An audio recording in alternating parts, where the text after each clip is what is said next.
comunidade de Tenente Laurentino Cruz. Lá em cima daquela serra maravilhosa. Lá em cima da serra, um município maravilhoso. Você recebeu o feedback de lá, foi? Com certeza. E aí as pessoas que são minhas amigas, alguns conhecidos, elas relatam que escutam você e seguem você. Que coisa compram boa. o que você fala. Então, manda um beijo para esse povo, que o povo é bom demais. Sueda, vamos falar de sono, né? Vamos falar de sono. Antes de falar de sono, o povo de Caicó, você já mora aqui há alguns anos, né? 1 ano e meio. 1 ano e meio. Então, você já é uma caicoense de coração, então eu já vou lhe dizendo que o povo daqui adora saber de onde a pessoa é, de quem é filho, como é que veio parar aqui. Verdade. Me conta tudo isso.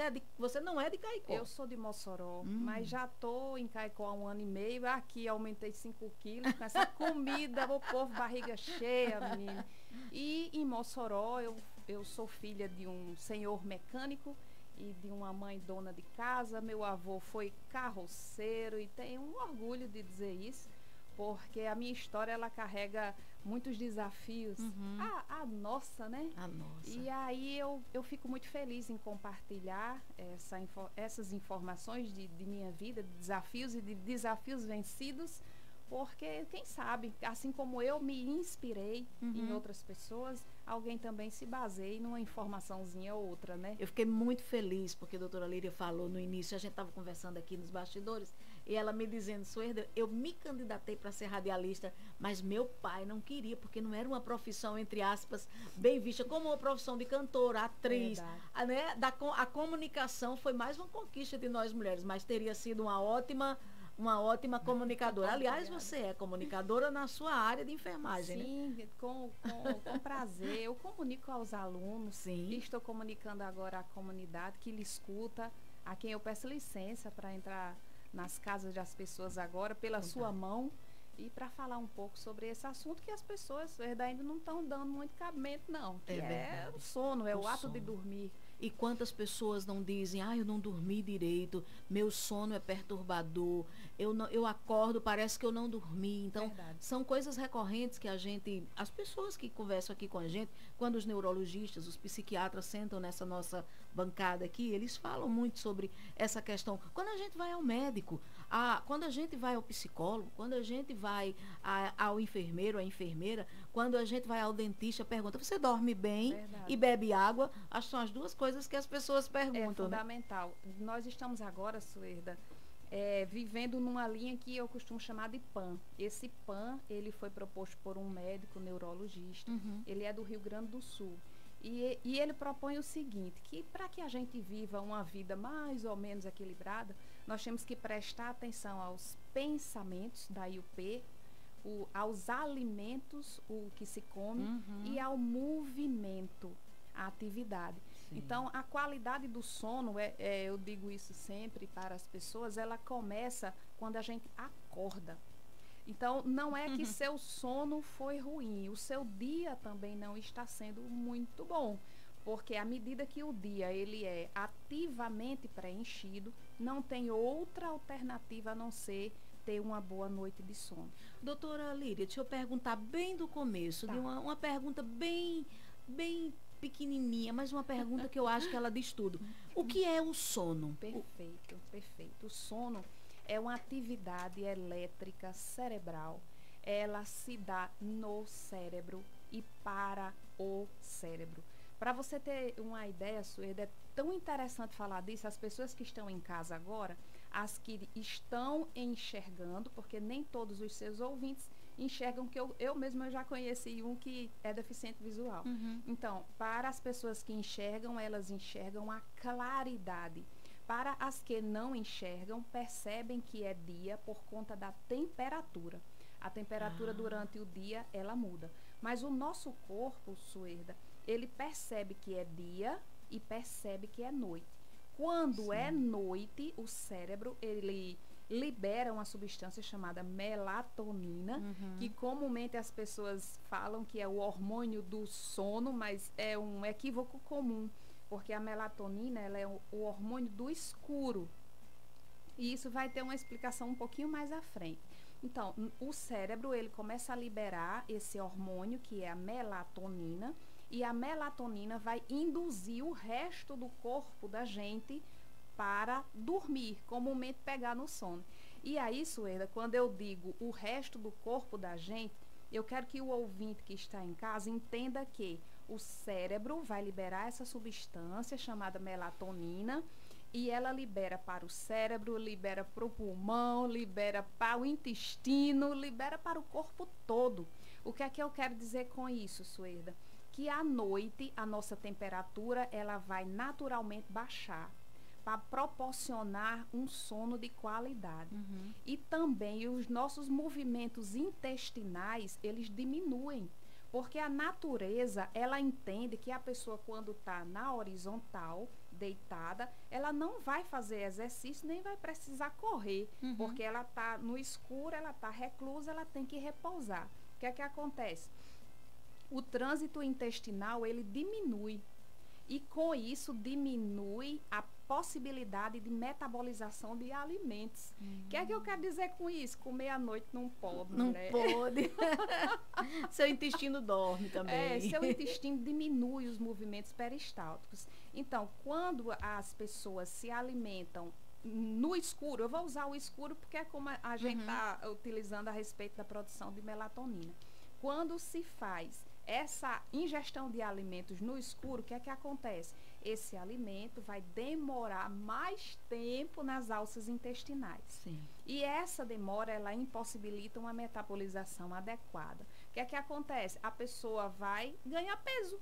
Simples assim. Engorda dormindo. Engorda dormindo. E tem mais um agravante.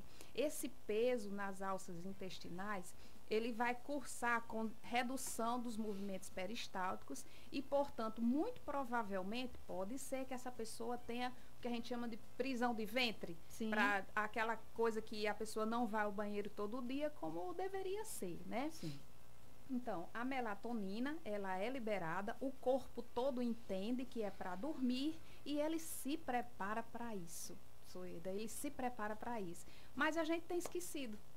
A gente tem esquecido que o corpo precisa dormir. Então, o sono é uma necessidade fisiológica do corpo, programada pelo cérebro, que leva o organismo a entrar no que a gente chama de homeostase.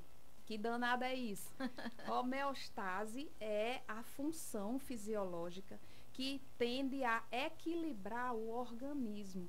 Então, à noite, o repouso, ele nos favorece com absorção de alimentos que você comeu durante o dia, viu, Sueda? Não é durante a noite, não. Isso. Ele vai favorecer com consolidação de memória.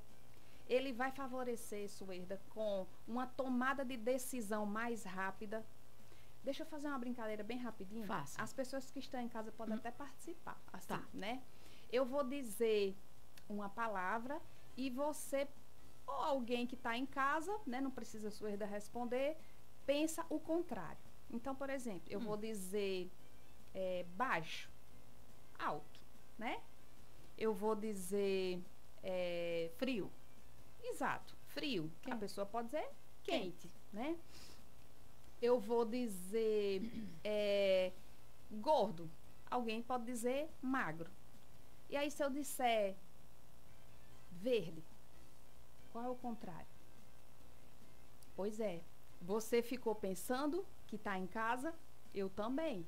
Mas isso leva, Sueda, um tempo a depender de quão o cérebro está afiado para responder. Eu já fiz essa brincadeira numa palestra e em pouquíssimos segundos veio um danado e disse, depois que eu disse verde, ele disse maduro. Foi o que eu pensei. Não é isso? Não é isso? Então, vai depender Pensei muito. numa fruta. Não é isso? Na fruta. Vai depender muito de quão o seu cérebro está repousado, quanto o seu cérebro está em homeostase, para poder você ter uma rapidez ou não na tomada de decisão. Por isso que se a gente não dorme bem, a gente não produz bem no outro dia, por exemplo, no trabalho, em casa, a dona de casa já vai para a cozinha, o senhor que trabalha aí na lavoura já vai para o roçado. Ave Maria, parece que a enxada hoje está pesando mais. Exatamente. É isso? E além disso, exatamente isso. E além disso, que é o que a gente denomina de fadiga, e foi um dos itens que eu também estudei na minha pesquisa de doutorado, tem a questão da sonolência diurna excessiva. E a sonolência diurna excessiva, que hoje a gente entende como uma coisa normal, parece que é normal. Durante o dia, a gente está bocejando, abrindo a boca, né, como se diz, Isso. ou com sono. Mas não é normal, não é normal. O normal é acordou pela manhã, acordou literalmente virado num traque pela manhã. Isso é o normal. Nós somos concebidos e projetados e criados para isso. Se durante o dia ou se pela manhã você está acordando em algum nível diferente disso, tem alguma coisa que não está certa. Tá. Aí você fez uma pesquisa. Sim. Foi a base da sua tese de doutorado, onde você foi pesquisar justamente aquelas pessoas que precisam estar acordadas quando todo mundo está dormindo. Exatamente. Aí esse interesse surgiu por quê? Porque eu sou enfermeira. Sim. Dei plantão por mais de 20 anos. Que pergunta interessante, Sueda. E essa condição de enfermeira plantonista, ela me favoreceu observar minhas colegas. Onde é que eu trabalhava? Eu trabalhava no SAMU. O SAMU, as pessoas conhecem, a maioria, é um serviço de emergência, onde nós temos que fazer um atendimento, a gente costuma dizer, no tempo reverso. Ou seja, depois que entra o chamado no SAMU, nós temos um tempo ótimo, específico, na época era em torno de 8 minutos, para poder chegar no local do acidente e fazer os cuidados primeiros, porque se for depois disso, pode ser que a vítima tenha ido a óbito. Então, a gente vai com muita rapidez. O que é que acontecia? Eu dava o plantão à noite, ficava com muito medo de ser acordada de repente, que acontecia isso sempre para quem dá plantão, e chegar no local do sinistro com cara de sono. Sim. Então, eu não dormia, eu ficava acordada, deitava na cama, botava um pé embaixo e ficava só ali repousando. Até que um dia, lá em Mossoró, isso foi real, eu conto isso na abertura da tese, nós fomos chamados para um acidente, foi uma colisão frontal, lembro demais. Foi caminhão com moto, uma moto pequenininha, que ia um casal. Isso foi em torno de 2 horas da manhã, numa BR. A gente ficava conversando sobre isso e dizendo, caminhão com moto, numa BR, 2 horas da manhã, então não tem muito o que a gente vê, né? Assim, não tem muito o que fazer. E a gente foi e realmente fomos uma técnica de enfermagem, o plantonista do dia, o socorrista. Quando chegou lá, a situação era do jeito que a gente pensou. E tinha, assim, muitas partes divididas. E a minha colega que estava junto comigo, ela olhou para mim, assim, muito como se estivesse num transe de Líria, parece que eu estou dormindo ainda. E aquilo me levou à curiosidade de pesquisar. Será que há um momento entre a gente acordar e ir prestar o cuidado e esse momento ter aí um gap de informação ou de atuação ou de memorização? E sim, a gente descobriu que tem. Inclusive tem até um nome científico para isso, é inércia do sono. Sim. É aquele momento em que a gente acorda. Muita gente ouve, você pode já se reconhecer nisso. A gente acorda, mas parece que a alma não, o corpo não chegou com a alma ainda, né? A pessoa só acorda, mas ainda não está inteiro. Isso acontece para todo mundo. Então, me levou a pesquisar sobre, será que as pessoas que trabalham por turnos têm algum outro acometimento além desse, que era a inércia do sono? E aí, Suerda, a gente descobriu, foi coisa, viu? Foi, né? A gente descobriu que as pessoas que trabalham por turnos, é mais conhecido como quem dá plantão, os garçons, caminhoneiro que dirigem à noite, é exemplo do pai da Suerda. Perdão? E a exemplo dos caminhoneiros que dormem e à noite eles têm que dirigir. Garçom de restaurante, de bares, festas, vigias de rua, vigia de colégio, enfim, essas pessoas que trabalham à noite. Bombeiros, policiais. Exatamente, eles tinham sim um problema que seria a privação total ou parcial de sono. E aí o que é que esses problemas trariam para essas pessoas, Suerda? Perda de memória, depressão em algum nível essas pessoas apresentaram depressão. Essas pessoas apresentaram ansiedade em algum nível, e eu vou dizer, olha, deve ser coisa ruim a tal da ansiedade. E essas pessoas, elas eram meio que condicionadas a desenvolverem ansiedade e depressão, sonolência diurna excessiva e fadiga por conta do trabalho. Aí eu lhe pergunto, a gente tem que trabalhar para viver, né? Não é trabalhar para morrer. Então, muitos de nós trabalham nessa perspectiva sem saber. Aí vocês podem até me questionar, mas Líria, aí agora eu vou deixar de trabalhar? Não, né? Não pode. Mas a gente vai trabalhar com consciência de que temos que adotar alguns hábitos em função de melhorar a qualidade da vida da pessoa. E eu vou dizer, olha, é chover no molhado, mas pensamento, alimento e movimento é uma boa proposição para se adotar. É uma escolha, sabe, Sueda? É uma escolha. Mas quão você está disposta, o ouvinte está disposto a pagar para viver mais e com saúde, né? Viver mais e com memória. Porque sabe aquela coisinha, Sueda, de onde foi que eu botei a chave do carro? Onde é que eu deixei o carro? Onde é que eu deixei o carro? Né? Onde é que eu botei um documento aqui dentro de casa? Será que eu fechei a porta da casa? Será que eu fechei a porta? Esses insights, eles não naturalmente ocorrem. Eles ocorrem quando ou tá ansioso. Isso já seria um sintoma, né? Mas fique certa disso.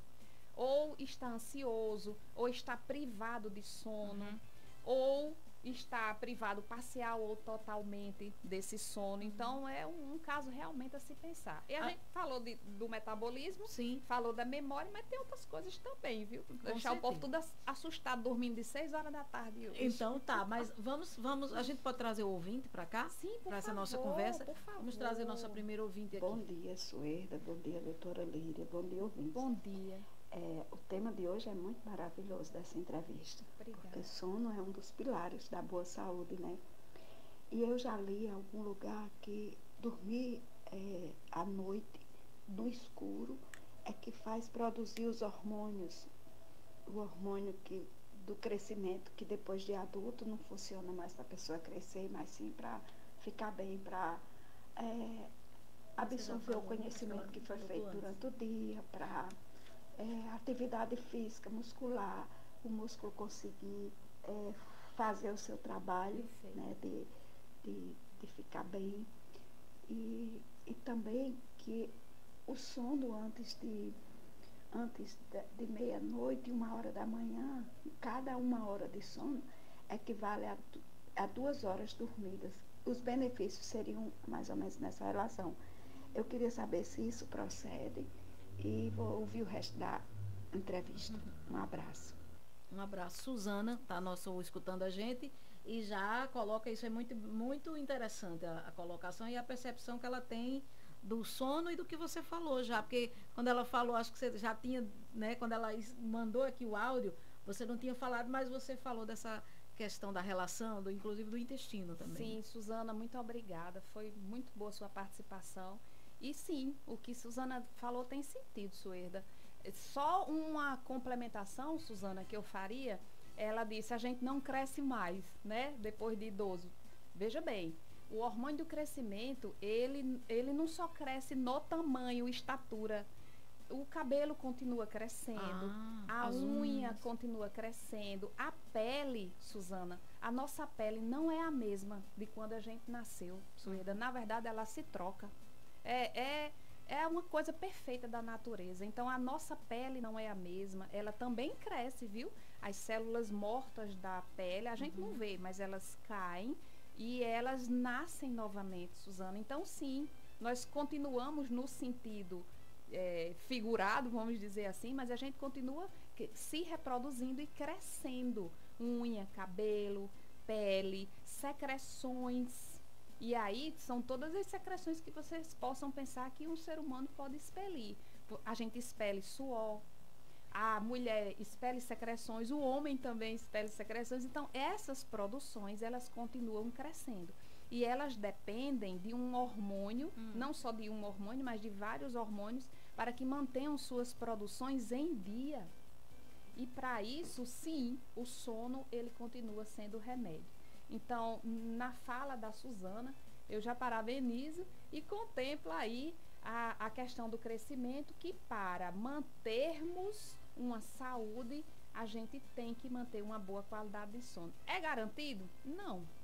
Mas, pelo menos a gente sabe o que já está fazendo em função de ter uma qualidade de vida melhor. Voltando para a questão do seu do seu doutorado, da sua tese de doutorado, essas pessoas que elas precisam trocar o dia pela noite, cantores, né, produtores de eventos que dormem pouco também durante a noite. Eu trago um pouco para a nossa realidade da maioria, né? As pessoas que, eu não durmo bem faz muito tempo. Existe um tempo, doutora Líria, para a pessoa dormir. Eu durmo 5 horas por dia e acordo ótima, acordo bem, disposta, venho para a rádio trabalhar, meu sono é ótimo, tal. Tem gente que dorme 10 horas e está sempre sonolento pelos cantos. O tempo que você dorme é importante ou é a qualidade do sono que prevalece aí? As duas coisas. Que pergunta maravilhosa. Suerda, nós temos na ciência algumas classificações. Então, nós temos uma coisa chamada cronotipo. A população em geral talvez até não se aproxime muito desse tipo de conceito. Mas os cronotipos, eles nascem junto com a gente. Então, do jeito que a Suerda é branquinha, tem o cabelo claro, ela tem uma forma de ter preferência por ter a maior atividade dela. Então, eu vou explicar melhor. Algumas pessoas que estão me ouvindo agora, elas preferem fazer um exercício físico, se for o caso, né, de fazer exercício físico. Alguém vai dizer, Líria, eu prefiro fazer assim que eu acordo, 6 horas da manhã. Aí outra pessoa, Suerda, já vai dizer assim, não, Deus me livre, eu já preciso fazer exercício lá para de tardezinha, é a hora que eu me sinto melhor. Outras vão dizer, não, para mim o melhor horário é meio-dia. E tudo bem. Porque essas pessoas, elas alocam o seu período de atividade no momento que acha mais adequado para você. E veja bem, eu não estou falando aqui na hora que a pessoa tem. É numa situação hipotética em que você já está rica e não precisa dar um prego num prato de papa e vai escolher o momento que você vai fazer o que você quiser. Nesse momento, você preferiria fazer que horas?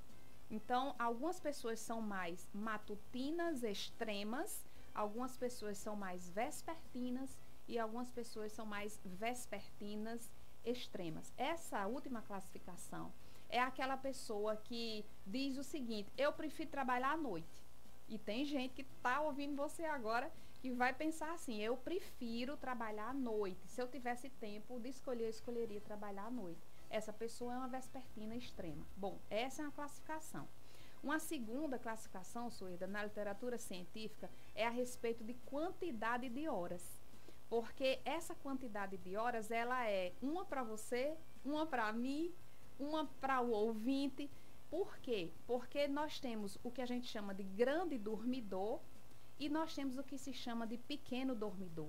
Nós temos na literatura o Thomas Edison, que descobriu a lâmpada, né? E ele dizia que dormir era uma perda de tempo. Ele dormia muito pouco, 2 horas Você por sabe noite. que eu não sou Thomas Edison, mas eu digo isso. Eu sou uma pessoa que digo uma coisa muito terrível para os meus ouvintes.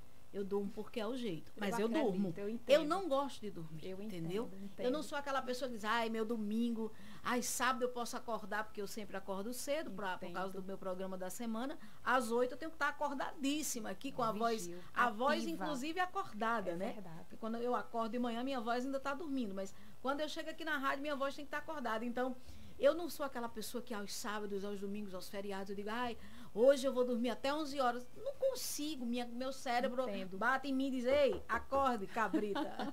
Entendo demais. Você talvez esteja na classificação de pequena dormidora. E tudo bem. Literalmente pequena. E tudo bem. Então, essa questão de quantidade de horas, a gente tem uma média de 6 a 8 horas. Contudo, essa variação é de uma pessoa para a outra.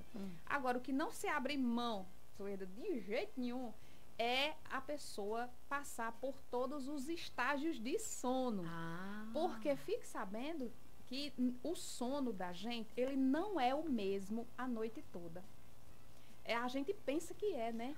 Essa história dos estágios do sono é importante que a gente conheça, sim, né? Sim.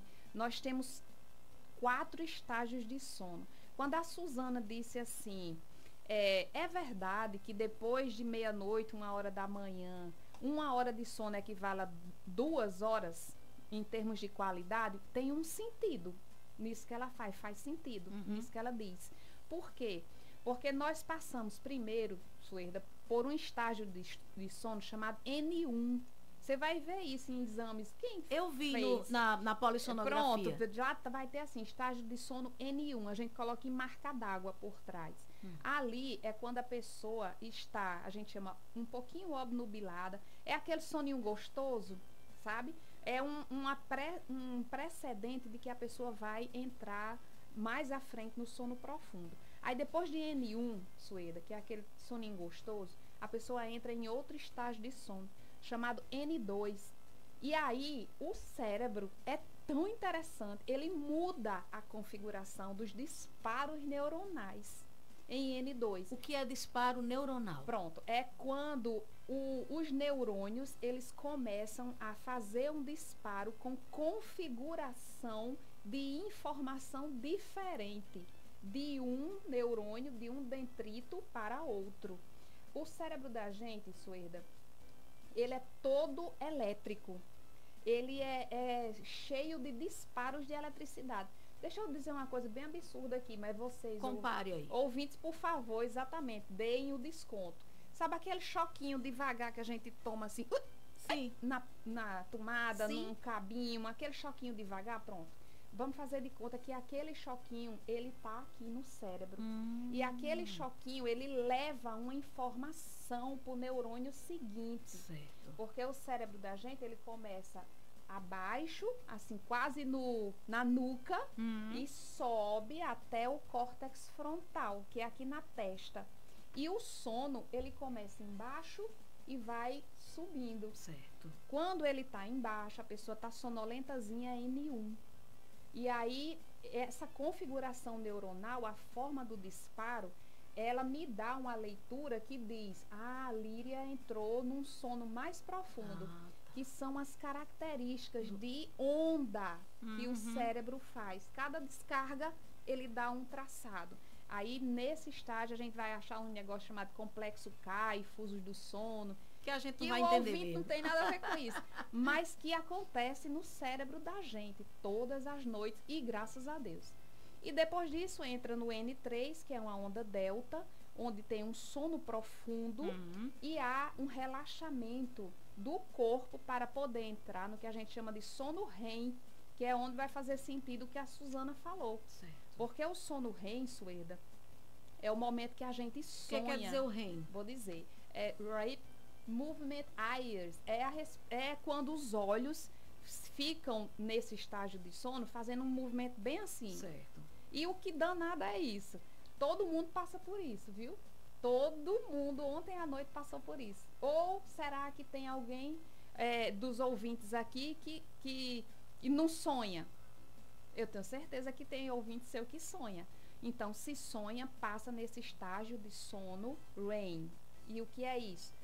A natureza é tão perfeita que na hora do sono REM, toda a nossa atividade muscular, ela cai. E a pessoa começa a ter... Inclusive os batimentos cardíacos. Cai também. O movimento da atividade motora, ele cai, Suerda, porque você imagina, já pensou a gente sonhando que está fugindo de um leão? A pessoa ia levantar, se tivesse com tônus muscular, e ia sair tacando bufete para todo canto, né? O sonâmbulo é justamente nisso aí.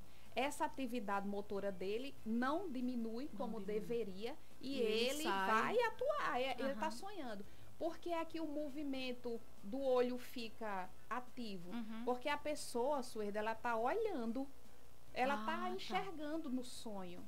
Então, a exemplo do leão, o leão correu daqui para ali, a pessoa olha daqui para ali. E aí a gente vê o movimento dos olhos. Nesse sentido, nesse momento, é onde há consolidação de memórias e onde há consolidação de aprendizagem. Porque a aprendizagem, Suerda, e aí quem tiver em casa, e tiver interesse em fazer uma leitura interessante sobre os sonhos, pode pegar aí o lápis para anotar. Um livro muito legal é chamado O Oráculo da Noite. É um livro escrito pelo doutor Siddhartha Ribeiro, um neurocientista que eu tive o prazer de tê-lo como professor. E ele e o doutor John Fontinelli, que é neurocientista também. Então, esse livro, ele nos ensina como nós devemos, não como nós devemos, mas como é que a gente percebe o sonho. E os sonhos, eles vêm para consolidar as informações. O aprendizado da gente, Suerda, é como se fosse um caminho de formiga no cérebro. Quanto mais a formiguinha passa por ali, mais o cérebro consolida aquela informação.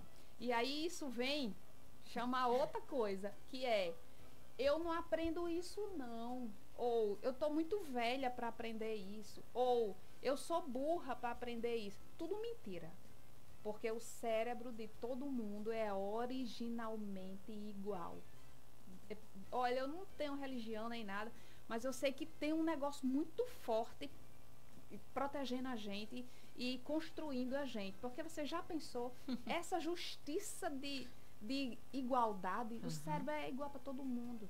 Olha, eu sei que a gente passaria a manhã inteira conversando aqui, né? Mas tem um ouvinte aqui dizendo: bom dia, Suerda. Eu não sei nem se cabe, mas vamos lá. Tenho fibromialgia desde a infância e muitos prejuízos com relação ao sono. Às vezes, chego a passar 3 dias sem dormir, mesmo usando medicação para induzir o sono. E em outros tempos, chego a dormir até 12 horas por dia. Kessia Souza, é uma queixa que ela faz sobre a própria condição dela, sim, né? Entendo essa condição. Fibromialgia. Entendo essa condição, sim, tem relação, sim, é um desafio, Kessia, mas não é impossível. Não é impossível. Eu já vi casos de fibromialgia reverterem a condição de sono. E, Kessia, eu vou dizer, à medida que reverte a condição de sono, reduz as consequências da fibromialgia no corpo. Porque é um desafio, Suerda. É um desafio. Eu sei, Kessia, eu entendo sua condição. É um desafio. João Medeiros diz: bom dia, Suerda. Bom dia, doutora. Gostaria de saber da doutora o que leva a gente a ter pesadelos, porque isso estraga a noite de sono. É verdade. Pesadelo. Mas olha, deixa eu dizer, eu não vou lembrar o autor agora, João, mas eu li um dos livros que nós estamos estudando por conta de um curso que eu estou fazendo. E esse livro, ele defende o seguinte, João: o sonho, Suerda, ele nasce da minha cabeça. Assim como nasce de Suerda, assim como nasce da sua, João. Então, mesmo quando a gente sonha algo que não tem nada a ver. Exatamente. Ele nasce da minha cabeça. Por exemplo, o João, ele não entra no meu... A mente dele não entra no meu sonho. Quem produz o meu sonho e o meu pesadelo é a minha mente. Então, João, vamos fazer de conta que você sonhou o pesadelo, né, que você falou. Vamos fazer de conta que você sonhou com alguém assaltando a casa de um conhecido seu. É bem duro o que eu vou dizer agora, mas acredite, no sonho, todos os personagens são você. Então, se você sonhou com um assaltante invadindo a casa de alguém, você é a casa, você é o assaltante, você são as pessoas que estão sendo assaltadas, você, são todos os personagens. O que nos leva a uma outra condição. O que é que está levando esse sonhador a projetar uma situação como essa?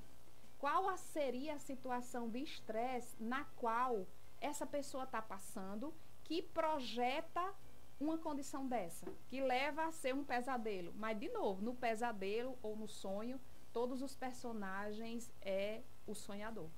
A gente está falando do sono e a falta dele anda o tempo todo lado a lado com esse assunto, né? Tem um ouvinte aqui, Júnior Dantas, ele está dizendo: Suerda, será que futuramente, doutora, vamos ter novidades para insônia, bons remédios, suplementos, A insônia é um problema que a grande maioria de nós enfrenta, né? No dia a dia. Verdade. Se não todo dia, mas... Verdade. Qual é o nome dele, Sueda? O nome dele é Júnior Dantas. Júnior Dantas. Júnior, eu desejo fortemente que nós, humanos, que a gente descubra novas formas de qualificar o sono de forma natural. Ele está falando e o Caba tem insônia e bruxismo. Ah, entendo. Seria bem interessante fazer uma polissono dele, né? Se ele já não fez, viu? Pois é. Porque se ele tem bruxismo, ele já pode até ter feito a polissonografia. E Dantas, Júnior Dantas, essa condição de insônia não pode não ser, obviamente, né? O seu caso, nós não temos como dizer aqui. Mas a literatura, ela traz essa condição de bruxismo associada à insônia, muito relacionado a estresse.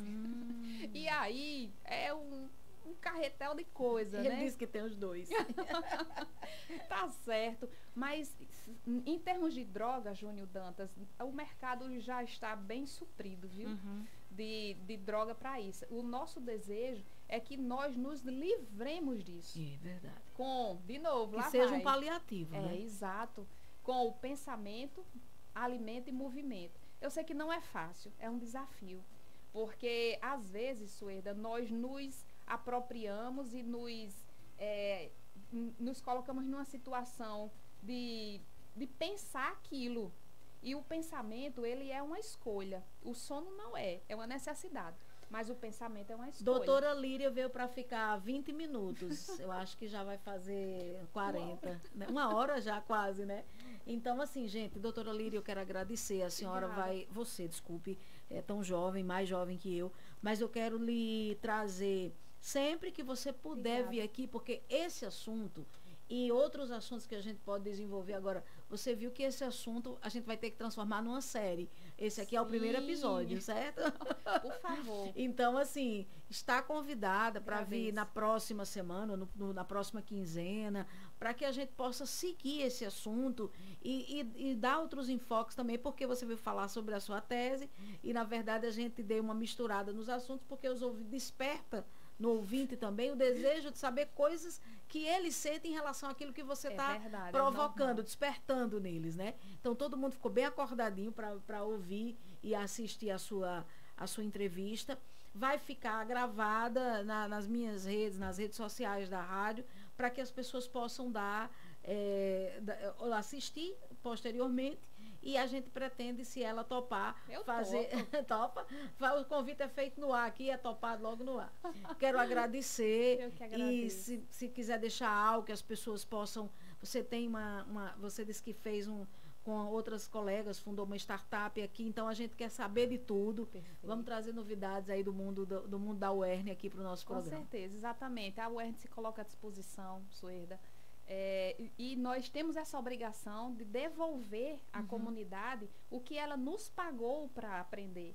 Então, eu fiz o doutorado, meu doutorado eu tive a liberação da UERN, fiz por 3 anos, e eu tenho a obrigação de compartilhar essas informações com a comunidade. Eu agradeço muito o espaço que você deu, eu agradeço a participação dos ouvintes e gostei muito da inteligentíssima pontuação que você fez ontem no post, porque no fim você botou: amanhã a fala é sobre o sono, não durma no ponto.